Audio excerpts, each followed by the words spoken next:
What is up, everybody? Welcome back to the Culture Wave Media Network. We are back with yet another review for the Tribeca Film Festival in 2025. I am one of your hosts. My name is Darian Scalamoni. I am joined by Liz Seiko. Hello, hello. And we are going to be discussing the romantic dramedy, I guess. There's comedy moments. There's also drama.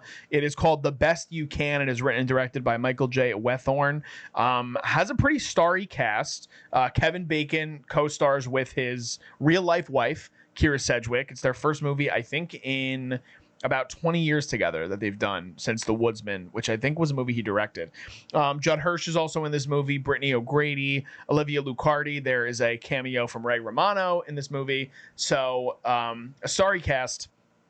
Liz, this was the last film we saw in person at the fest. Mm-hmm. And I would love to know your just kind of broad thoughts on what you thought of The Best You Can. Yeah, I mean, I think I just went in with a little bit high expectations just based off the cast. I expected it to be very kind of like a very good dramedy, honestly. Very funny moments and very like emotionally moving scenes. I don't know if it really hit the mark, honestly, fully for me. I think that it's definitely a film that's geared to a slightly older generation, which, like, absolutely, some people might love this film. I think for me, it just wasn't hitting the comedy notes that I really wanted it to. And I think as the story went on, it got a little away from like the tone that it was setting in the beginning. But I mean, that being said, the chemistry and like the relationship between Kevin Bacon and Kyra on screen is really fun to see. Like just the whole time you can tell that they're having a good time making this film together and kind of playing against each other. And it's very sweet just to see this off-camera couple be able to go on screen and see the chemistry that they're able to create together in front of a camera. Yeah, so this movie has Bacon starring as a character named Stan Olszewski. I think I'm probably butchering the way you say the last name, but he is a security guard in a neighborhood, and he tries to break up a home robbery attempt on Kyra Sedgwick's house. Cynthia Rand is her character name, and she is married to an older gentleman who is played by Judd Hirsch, and another part of that, what plays into the plot of the film, is that she's dealing with the unfortunate inevitability that a lot of people go through where her husband is aging kind of rapidly and he's losing his memory. He's losing his ability to have like as much cognitive function as he used to have. And she kind of starts this happenstance friendship initially. It's like a meet cute. That becomes, like a meet cute with her real life husband. So I agree. I think the chemistry between the two of them and the way that the intro kind of happens between the two characters comes together in a nice way. And you're right. I think this is a movie that is made, if you are 45 years or older, you will really enjoy this movie. For me, a lot of the humor did not hit because I'm not the intended audience for this movie.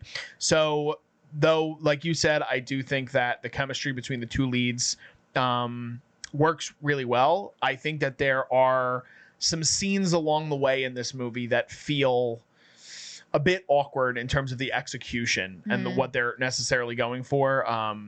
Again, moments of humor that didn't really have me laughing necessarily, but there were some people in our theater that thought it was funnier. And I think that the script just needed a little bit more tightening up. I think that, honestly, I actually thought that the whole thing with Judd Hirsch's character and his little side plot was an interesting thing, but we were talking about this after the screening about how it seems like for some of what they try to do in this movie with a relatively shorter runtime at 1 hour and 43 minutes, they're trying to squeeze in so many different things. You have the meet cute element between Kevin Bacon and Kyra Sedgwick. Then you have what I thought was the funniest scene in the movie was the double date. So there's like that element of Kevin Bacon's also seeing like a cashier on the side. Then Judd Hirsch is trying to write his book, and there's Brittany O'Grady who plays Kevin Bacon's musical daughter. Like there is so much wrapped up in this movie where it doesn't feel like you can initially really connect with any characters other than the main two. And sometimes it works and sometimes it doesn't. Yeah, I think it's also because, I mean, the name the name of the film alone is The Best You Can. And so I think what they're trying to show is that these two characters are living just these incredibly full lives, and they're not able to handle everything that's being thrown at them. And yet they're still being thrown into like this surprise love interest that they weren't expecting. And they really are just trying to do the best that they can. I agree. I think that the concept is really interesting. Like, being married to somebody who isn't there fully mentally and isn't able to have the marriage that you have had in the past because of ailments, and then finding like a new love. And it's just that very gray and hard to decipher area that I wish they had just kept exploring and not gone off on these other tangents. And exploring other concepts. I think if they had stayed to that main focus of watching the turmoil that Cynthia Rand's going through, it would have carried out throughout the whole film if that was the kernel that we kept circling back to. Yeah, I agree. There's even a moment that happens later on in the film where you see Warren's character interacting with kind of his new caretaker, and it kind of explores his life kind of under a magnifying glass in a shorter kind of montage sequence.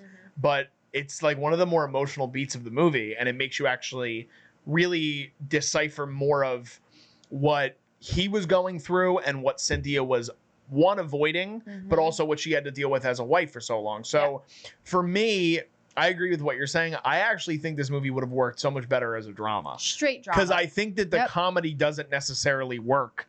And comedy's hard. I mean, if you're not a comedy writer, it's not necessarily easy to get across these comedic beats all the time. I'm not sure Weithorn's previous work. It says that he was a writer on King of Queens for a number of episodes. So he has sitcom-y humor, which I do think kind of comes out a little bit in this movie. And I think that's why in a feature-length film, it doesn't necessarily hit the mark in the way that I wanted it to. Well, also in straight dramas, you can have comedic moments. Like there is comedy in dark moments in life. And so just because you label something as a drama film doesn't mean that there can't be any laughable moments. And so I agree. I think that if they had made it less of like, oh yeah, we're going to like kill it with this punchline, and made it a little bit more realistic, it would have been very well done. Yeah, I agree. Anything else on this one? No, I mean, I think that's our broad thoughts. I still think that it's a very cute, like, B movie that people will enjoy just watching the chemistry between them.